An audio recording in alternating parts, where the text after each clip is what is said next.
Hello and welcome to the Godwars development preview video. The estimated release for Godwars is February or March of this year.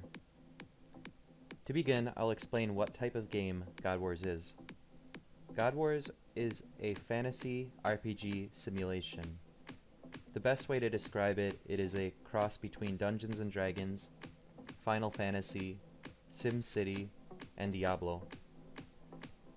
My personal influence for this game has to come from MUDs, which is a previous popular game type that existed in the 90s, and they still are around today. MUDs are basically text-based, combat-based RPGs, where in a MUD you move around and type what you want to do next. In this game, fortunately, you do not have to do that. It is basically a graphical MUD, where everything is clicking. There is no typing hardly at all. As far as similarities to my other games, it has a very similar click result mechanism that Trophy Fishing Online has. What I mean by that is the user clicks on something and it directly affects the action of the game, similarly to how you fight fish in Trophy Fishing or hunt animals in Trophy Hunting Online. On the other hand, it also has more of a watch and manage style simulation that Anatora has. When you are in combat, you basically watch the combat. However, you can also manage the combat while it's happening in real time, such as telling your party members to flee. This is useful when your frontline combatants fall and all you are left with is weak mages who you want to save. This happens quite a bit, believe it or not, and seeing the actual results on the screen is quite satisfying. To get started in Godwars, the first thing we need to do is recruit a prophet. Prophets represent yourself within the game. They are a human who are bestowed with your powers, and if they fall, you basically lose. However, losing is not the end of the world. You can always resurrect your prophet and start again. You retain experience points, so no matter what, your progress is always forward, although sometimes slowed. To begin, we will hold our mouse over the followers and click on Members Free Agency. On this list, we see all the available followers that we can recruit. The main difference between the followers are some are squires and some are students. Some are male, some are females.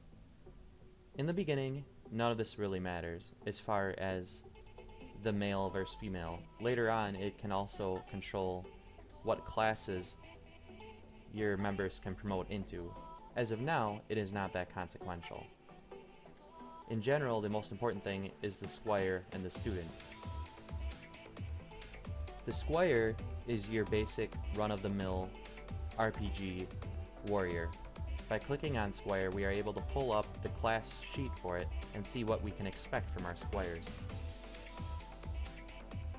Like many established RPGs, we have statistics that level up, ranging from hit points, also known as life roll, armor, magic defense, speed, critical attack, and dodge. Each class also has a specific special ability. For example, the squire has the ability Learn by Example, which when a squire blocks an attack, they gain 5 experience points. Each class has a different ability, and all the abilities have their own strengths and weaknesses depending on how you look at it. Below that, we can also see the weapon skill set gains. For the squire, we can see that it gains short swords, light maces, and short spears, 0 to 1 each level. And yes, that is correct. It is possible that leveling up will not result in a skill gain, as that is possible for all the statistics except hit points. Hit points are the only statistic that has a minimum of 1 for the rolls. Now, if we hover over to the left, we can click on Student.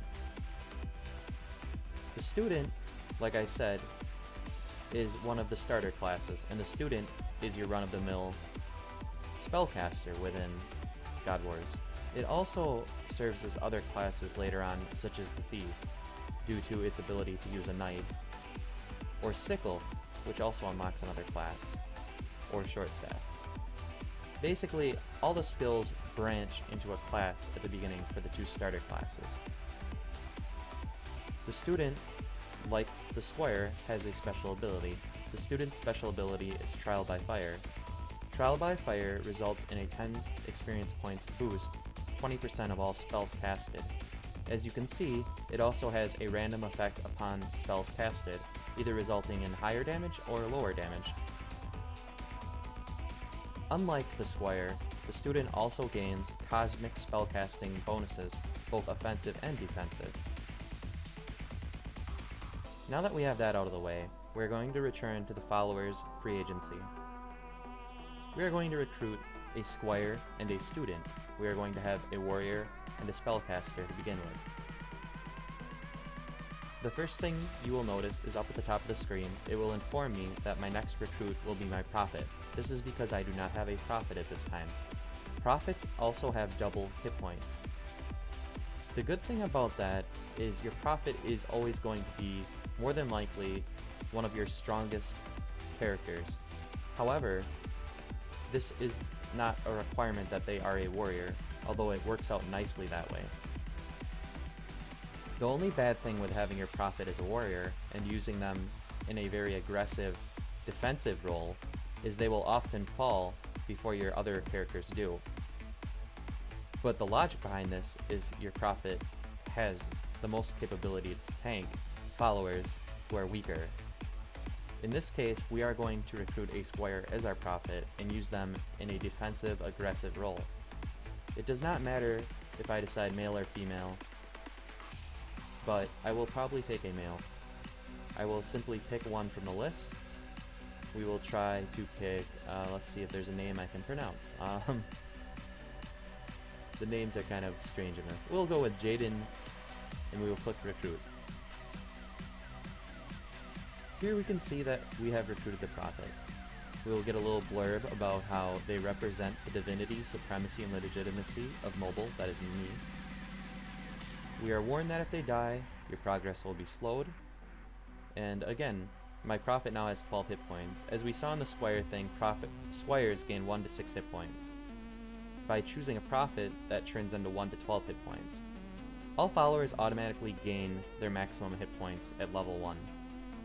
Unlike future levels where it will actually be a true dice roll. So now we click continue. Now we will go to followers, members free agency, and this time we'll pick a student. In this case we'll take Dilena Melissa, who is a student. We'll click recruit, and again we're given a little blurb about the follower being recruited, and we get the message that they have joined our loyal retinue of followers. We click continue, and there we have it. We now have 2 followers. In the next part, I will explain how we equip these followers, and we'll dive right into our first dimension. So now we have our 2 followers. By hovering over the followers tab, we are able to see our followers listed below the members. We have Dilena Melissa and Jaden Moraniel. The 1 means level 1. And if we hover over these, we can also see that this is the prophet icon. All prophets have this icon. It looks like an electric bolt striking something, and then we also have our class icons such as student and squire. We're able to click on a member here directly to bring up their stats sheet. So here, for example, is Dilena Melissa. We're able to see all the specifics of the stats, we're able to see the skill list, and we're also able to see the member journal, and we're able to bestow experience points. So here we are able to see that we have recruited this follower at 10:04 a.m. and this follower is available for recruitment yesterday at noon about. So let's get equipment for each of these characters. First we'll start with the student. A student has 4 different abilities they could use. We have offensive spellcasting, cosmic, short staff, sickle, and knives. For the purposes of being a spellcaster, we are going to take a spellbook. To do this, we will go to God Powers and access donation box items. On this list, we see weapons and spellbooks. We will click that. This brings up all the level 1 freebies that we can take. The donation box is the best way to start out. It is only level 1 items, However, it is free. The only thing that you use is action points, which replenish themselves about once every hour, and also 4 big chunks each day. I will explain that later on. So for Dylena, we will take one of the level 1 spellbooks. It does not matter which one, they all do identical damage, 1 to 6, so we'll just take one. And now we will click on Dylena Melissa. And as now we can see, it says level 1 spellbook of magic missile underneath the skill. We still need to click equip, which we'll do now. And now they are using the level 1 spellbook of magic missile. Now we will go to our squire and we'll pick a weapon for them. For the squires, we can choose a short sword, a light mace, or a short spear. In this, we are going to take a short sword. So again, we'll go to the donation box, click on weapons and spellbooks, and we'll take a short sword. The short sword does 1 to 6 damage as well. Now to repeat that step, we'll go to followers and click on Jaden, and we'll click equip next to the short sword. Jaden is now equipped, and so is Dylena. Now, the last thing we'll need to do is get them armor. Armor is a very important part of the game. Like the weapons though, it can also be taken for free, and quite easily, from the armor section in the donation box. Every member is allowed to wear 7 different pieces of armor. As you can see here, you can see there's the cuirass, greaves, helmet, boots, gauntlets, right and left pauldron. Without any armor, Dylena's base armor class is 1. This is very bad. So by doing the donation box thing, we're going to increase the armor quite a bit. As we can see also, allowed armor types for Dylena is padded. That is basically the weakest armor, yet still it is a huge difference between wearing no armor. So we are going to access the donation box, click on armors, and we are going to take 1 of each type. The easiest way to do this is to use the multi-take level tool. This will automatically take 1 of each type of armor: the helmet, the pauldrons, the cuirass, the gauntlets, the greaves, and the boots. By doing this, we just click the top thing up here where it says 1 in brackets, which means level 1 we're going to attempt to take. And as you can see here, I've used about 7 AP to take all these armor pieces at once. It's much easier than going through each thing and clicking take. Again, because we have our squire, we're going to do the same thing again. Click the 1 again. And now we also have a set for him. So with these 14 pieces of armor, we are going to equip to each of the followers now. By doing this, it will greatly increase their survivability within the dimension. So now we are going to hover over followers and click Dylena. And here we are going to click set armor. And as you can see, all the armor we have selected is automatically filled in here. If we did not have an option, it would still say keep empty. So it automatically fills the suggested armor that the person should wear. So everything's filled out, we just simply click equip armor, and we're all set. Look at that. And down at the bottom now, you can see the final armor class is 9 rather than 1. This is a huge improvement. Now we will do the same thing with Jaden. We'll click on him, click on set armor, and again we're going to click equip armor, and now Jaden's base armor is 10. Now we are all set, and we're going to dive right in here. Tune in for the next segment here, and we should be ready here, I believe. I'm just checking one last thing. Yep, looks good. We are going to dive right in then.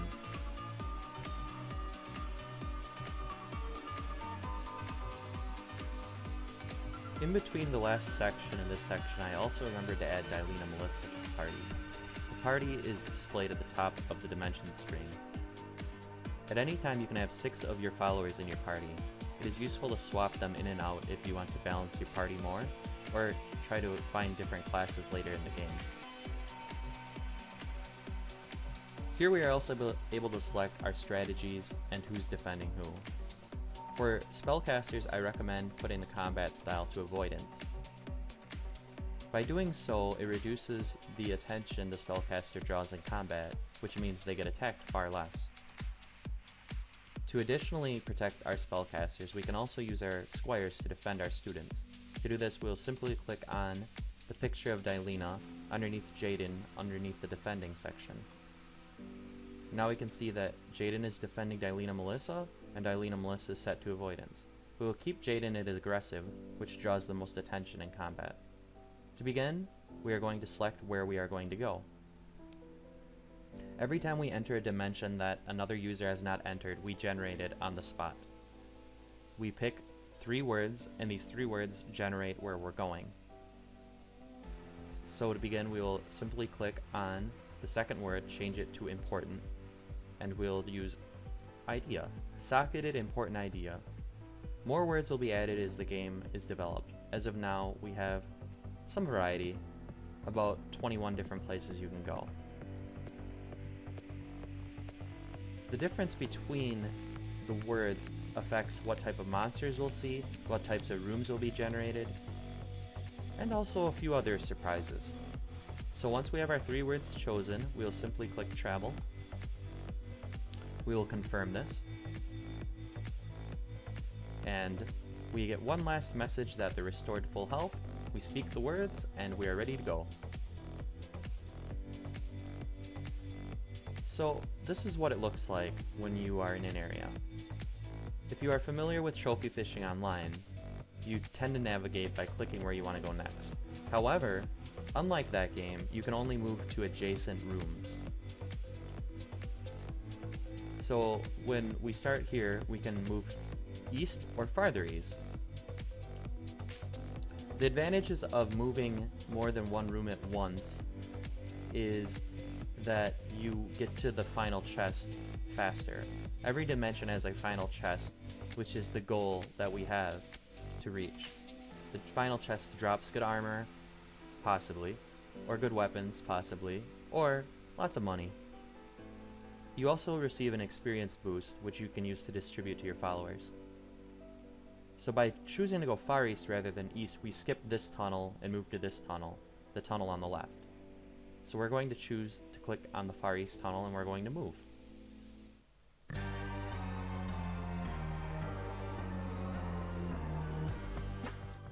Now, what you see here is there's enemies.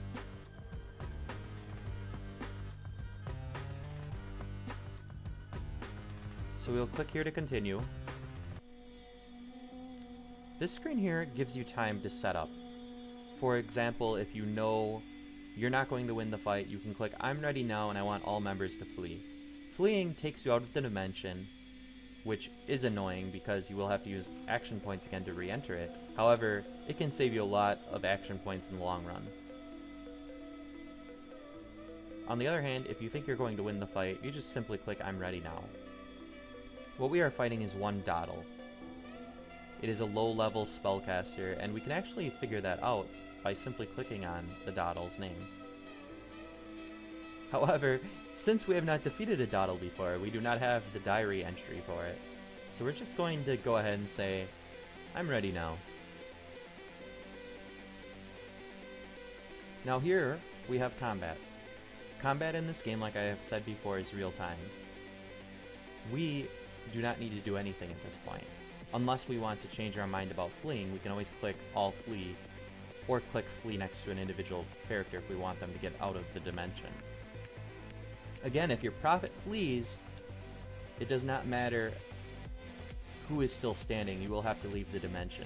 Fleeing basically removes that follower from your party. Now, I have combat details on, so what you will see is pretty much all the information in the world you could get about why the combat is happening the way it does. You can see that Jaden has attacked the Dottle. Jaden rolled a 7, the Dottle rolled a 10. Because Jaden rolled less than the Dottle blocked the attack. You can see that later on, the Dottle and Dylena are both preparing their spells. Both are casting a level 1 spellbook, Magic Missile. Now that the combat has ended, we see that the screen switched, however we're still reading. How this ended was, while they were preparing their spells, Jaden finally got an attack on the Dottle. This time, Jaden rolled an 8, the Dottle rolled an 8. So it was a hit. Jaden attempted a critical attack check, however, he missed that. Lastly, there was an armor absorption check of 0 for the Dottle, which means the attacker rolled 3, the Dottle rolled 0, which equates to 3 damage, which was all the life the Dottle had. The Dottle collapses in a pool of vomit and guts. Ugh. Well, the Dottle's dead. And now we get a currency drop of 1 CP, 1 copper piece collected by mobile, and we also receive a global information that the combat has ended. Now we click to the summary.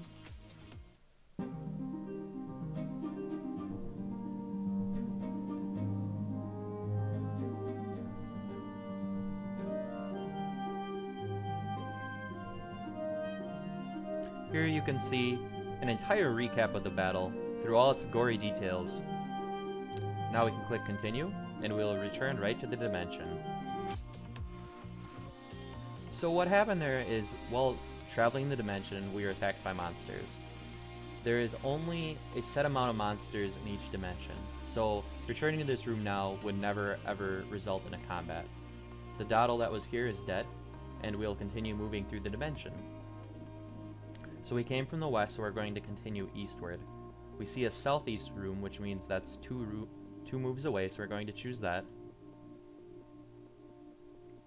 Now we see that we have a tunnel far south, we're going to choose that. And again, we're fighting a Dottle. And now that we have defeated a Dottle before, I'm going to show you, now that we have defeated a Dottle before, our diary for the Dottle is filled. So I'm going to right click on the Dottle, open in a new tab, and here you can see that we have a Dottle. By defeating a monster, you unlock information about it, such as knowing its family or where you found it, and you also receive a small little description. This is useful because there is a large amount of monsters in this game. So we're going to close this tab, or return to our previous tab, and we're going to click on Ready Now.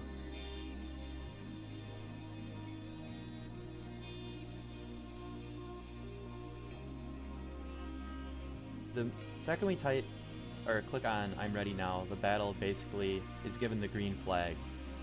Why nothing happens immediately is all the attackers and defenders are rolling initiative every 6 seconds. Once an initiative accumulates a certain amount, the user is able to take an action. So this time the Dottle was able to take action first, and they're preparing their level 1 spellbook. After that, Jaden attacked the Dottle, and this time dealt 2 damage with his sword. Dialina is also preparing their spell. Preparing spells takes around 2 rounds. Spells are higher DPS than the swords and other weapons in general, because most creatures, including followers, don't have a very high magic resist. So, seeing what happened here, we see that Dialina casted the magic missile. We're able to see that Dialina's damage dice is 6. We're able to see that the student special ability is triggered, which gave Dialina a bonus of 10 experience points. The Dottle's resistance was only a roll of 1. The damage was 3 of 7. And the final damage was 2. The Dottle explodes in purple light, and we win. So we're going to click skip to summary.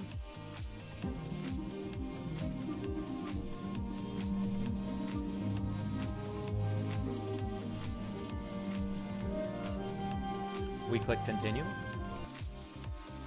And we're going to continue moving through this dimension. Southeast. Southeast.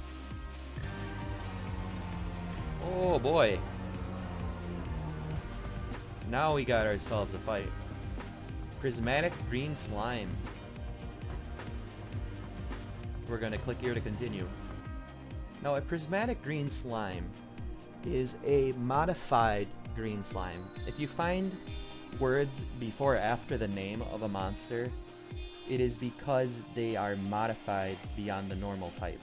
A prismatic type, for instance, has all the elements within it. So this slime will actually deal fire damage, water damage, light damage, unholy damage. All the elements will be in their attacks. Additionally, any modified monster is stronger than original. So this green slime is actually level 2 rather than level 1. It's still a fight we can win, but we will have to hope the green slime does not get any attacks in. If the green slime actually hits either of these, more than likely they will fall. So I'm going to click I'm ready now and cross my fingers.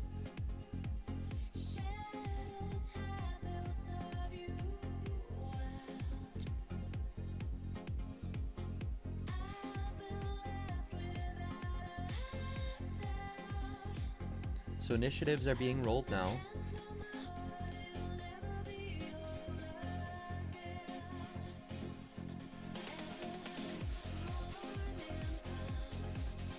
And the combat has begun.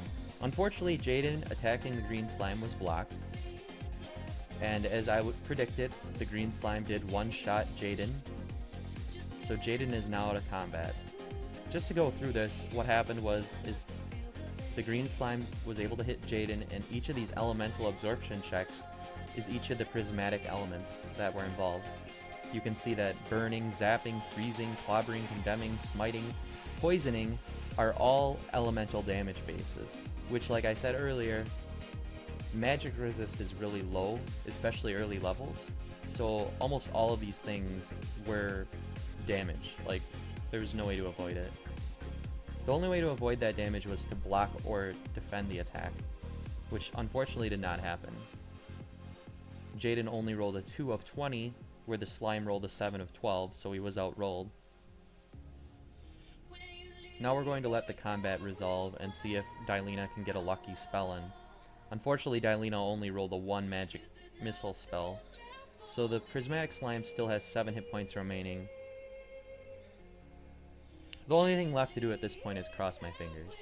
Because Jaden has fallen, we are automatically going to lose this battle, whether or not the prismatic slime is destroyed.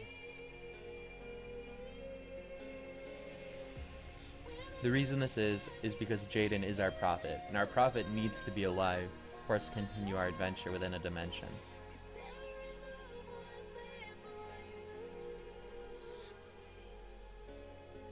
The only benefit of letting the combat continue is that Dylena can still collect experience points from defeating the green slime, if it gets to that point.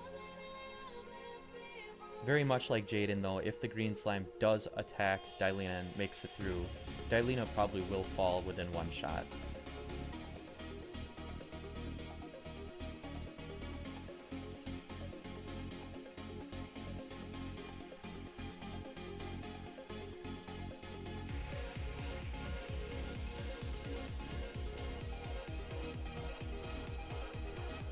Combat within this game can vary in the length.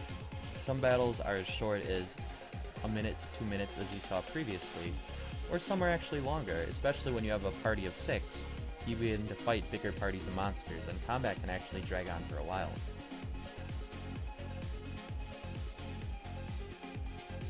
Dylena actually has blocked the last 3 attacks of the slime, but now it looks as though the slime finally hit Dylena, and Dylena has fallen as well.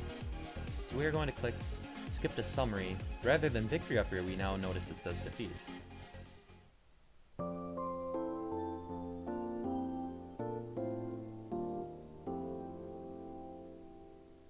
So you can now see the prophet is no longer in your party. You cannot continue in this dimension without your prophet. Fortunately, both of our health updates for both characters are just minor wounds. The wounds that we can receive after a combat ranges from minor wounds all the way up to death, and death is very, very, very difficult to recover from. Because both of these members are set as active party members, the game will automatically repair our members using our action points and put them back into our party. So all the hard work is already done. We simply click continue, and we are returned to the dimension screen. So this time, we're going to click on Socketed Important Idea, click Travel, and guess what? Our dimension is still open. Every dimension is open 4 hours, so we can resume our progress where we died. So I'm going to click Yes, click Continue, and I'm going to quickly change the strategies to how we had them before, avoidance, and have our squire defending our student. Okay, so I'm going to resume where we were by going as fast as I can. Eastward, far east, southeast, far south, southeast, southeast, southeast. Now we are fighting a copperfly sergeant. I'm going to click here to continue. Click I'm ready now. Now a sergeant, very much like the prismatic, is a higher level monster than usual. However, much more defeatable than the last one. There's not that elemental damage bloom where it's about 10 to 20 extra damage on a hit. The Copperfly Sergeant is actually just slightly more difficult to defeat than just a regular Copperfly. As you can see just from this demo, there is a lot of variation in how the game works. Me as the developer, I don't even know what to expect when I walk through these dimensions. Like, attacking the prismatic thing and all that, I wasn't expecting it for this demo because I was actually thinking I'd walk right to the end, but that's how the game works. You will never really get the same experience every time you play. There's a lot of variation within the game. So combat has begun. As you can see, the Learn by Example special ability was triggered for Jaden when he blocked an attack, which gave him 5 experience points. This is a Squire ability.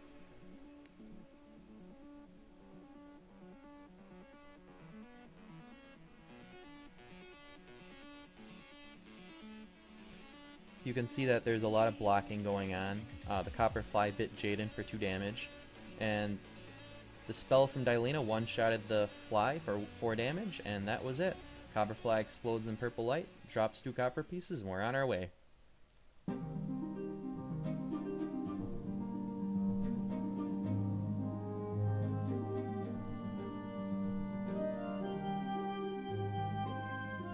We'll click continue. And we're going to continue southeast, far south. And now we can see that the Grand Treasure Room is within sight. Every single dimension generates a Grand Treasure Room. The Grand Treasure Room, like I have said before, is the loot room, the room that you want to get to. It is the main reason to enter a dimension in the first place. Every other room is generally just there to get in your way, besides a few extra ones that are still planned. So we're going to click on the Grand Treasure Room, which will no doubt have monsters. All Grand Treasure Rooms are guarded, so we're going to click it. And we got ourselves a fight. So we are fighting a level 1 green slime and a level 1 Doddle. We fought plenty of Doddles up to now, and fortunately this green slime is just a regular old green slime. No prismatic, no nothing. So this will actually probably be one of the easiest fights we'll have. I'm going to click on ready now. And let the combat begin.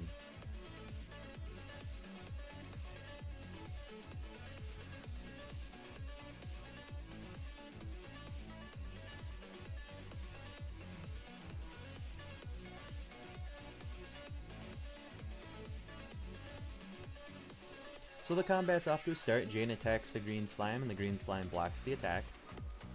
Again, you're able to see the rolls of why things happen the way they are. Jaden rolled 2, the slime rolled 6, so it's pretty much just that simple. You gotta outroll the defender to get an attack through. On the other hand, Jaden blocks the green slime's attack as well. The Doddle is preparing the spell casting.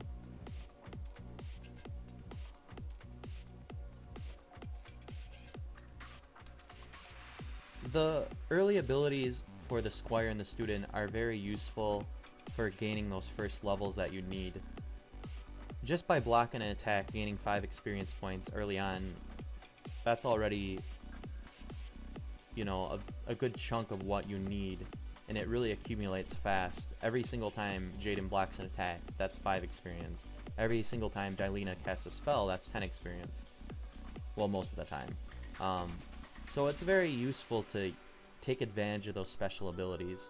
It is possible, for instance, to have the student use a sickle or a knife, but you're basically giving up that special ability that the student has. Actual skill points don't go up from using a weapon either, so you're not required to use a knife if you want to get up your knife skill. You're not required to use a sickle if you want to get up your sickle skill. The actual increases are just 100% random and only happen when you level up. So there's not too much to worry about as far as using certain things because you want a certain type of character. So we see this combat raging on, still lots of blocking going on. We see our magic missile only dealt 1 damage. Surprisingly, Dylena's got attacked there, but was perfectly capable to block the attack.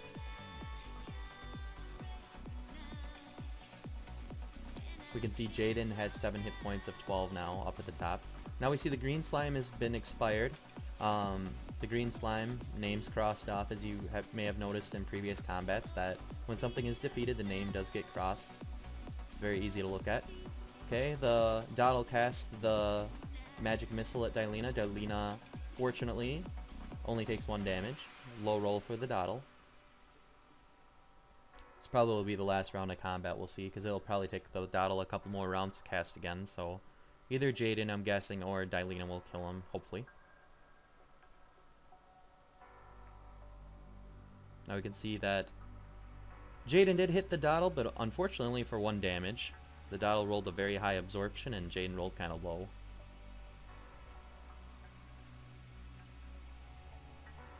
We should see Dylena's spell fire before the Dottle, since Dylena's been preparing it longer.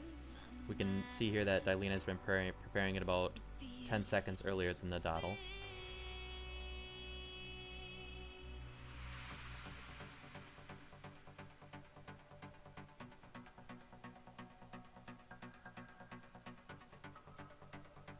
Unfortunately, Dylena casts the spell, but only deals 1 damage as well.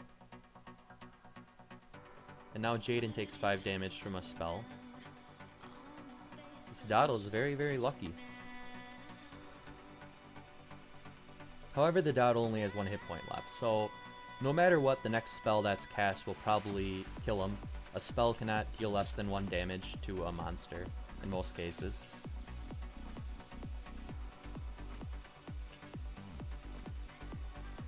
And we do... Dylena should be preparing their spell. Okay, good. There it is. So Dylena is preparing the spell now. So this should be ending very shortly.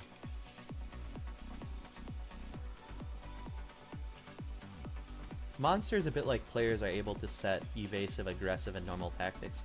That is why generally if there's a spellcaster and a non-spellcaster, the non-spellcaster will die first, since that is set to aggressive, while the Dottle is set to evasive, very much like Dylena.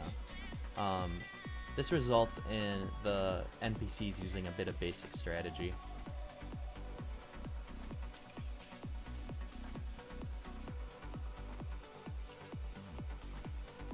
Should be seeing the magic missile pop any minute here from Dylena.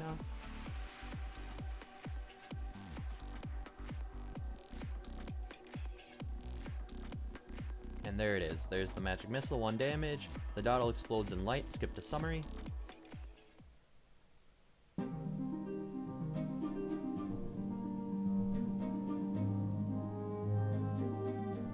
You can see some real big experience here gained by Dylena. So Dylena actually will gain a level, which I'll talk about after this. I'm going to click continue.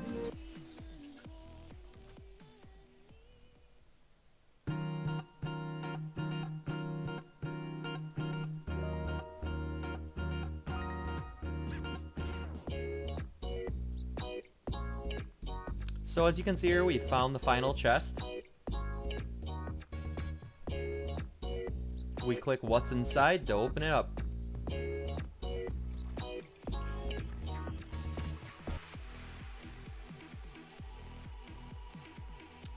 So this is what was dropped. This screen will probably be modified a lot more later on. This is a very early beta, like I've told you. So we've received a level 6 wooden sickle, level 4 padded left pauldron, level 5 wooden knife, 8 copper pieces dropped, and also we received a level 9 bird killer light mace. That is very, very useful. Again, because this is beta, some things aren't finished. Like we can see there's a gem drop that was desired, but that has not been implemented yet. But yeah, this was a pretty good drop actually. This was, you know, 3 weapons, armor, and some money. So that is that. We'll click continue. and we are going to gate out, which is how we leave our dimension. We will receive a confirmation screen and we'll click yes. As you can see here, everything was restored, and then we have our maintaining active roster, checking to make sure everybody's okay, that they're in the party. Both of them are in, we click continue. So the last thing we have to do is how people level up is through combat, obviously. The followers gain experience themselves from defeating enemies, dealing damage, defending, taking damage, lots of different ways they gain experience throughout combat. As you can see, Dylena is level 2 now, just from getting a lot of those kills at the end with the spells. Students early on do tend to outpace squires as far as experience, just because they are usually the ones delivering the finishing blows to enemies due to the magic missile. That's why it's useful to have the squire be aggressive and defending and try to get those blocks for those 5 experience points. So we're going to click on Dylena. I just wanted to show one last thing here. So being level 2, you can now see that Dylena has more hit points than before. They only had 4 before, now they have 6. You can see that some of the other stats may or may not have increased. You can see that some of the skills have changed, like now sickle is +2, knife is +2. By being level 2, you're also able to use level 2 equipment, such as level 2 spellbooks, level 2 armor. Down below, you're able to see a complete log of your follower. As I said earlier, it showed where I recruited. Now underneath that, you can see that at 1/23/2014, which is today at 10:43 a.m., you're able to see that Dylena Melissa gained level 2, and it displays the new stats that the user has. So the follower now has 6 hit points, like I said earlier. Armor is 2, MR is 3. So you always gain stats in general leveling up. I mean, at minimum you're getting hit points, but everything else generally goes up. I mean, you're gonna see some bad luck once in a while, but leveling up is a good thing. If we go over to Jaden, he's level 1 still, 47 experience of 100, so he's about halfway to level 2. What we're able to do is give him experience by bestowing experience. You may have noticed that at the top of the party screen, it constantly showed that Mobile had experience, which is me, my god. And with this experience, we're able to distribute it to other members however we want. This is kind of like a pooled experience that we can use to try to balance things out. So I'm able to give 24 experience to Jaden now that I have pooled by simply typing 24, clicking grant experience, and now you can see that Jaden has 71 of 100 experience. So that pretty much concludes this video. I just wanted to show how it looked to go through one dimension, what to expect, what to see, what you'll get, see how some of the interfaces work. There's still a lot to the game that I didn't show, but it would take all day to go through it all. But this basically is the fundamentals of the game. I hope you enjoyed watching, and look forward to the game being released in February or March, and keep an eye out for it. Thank you.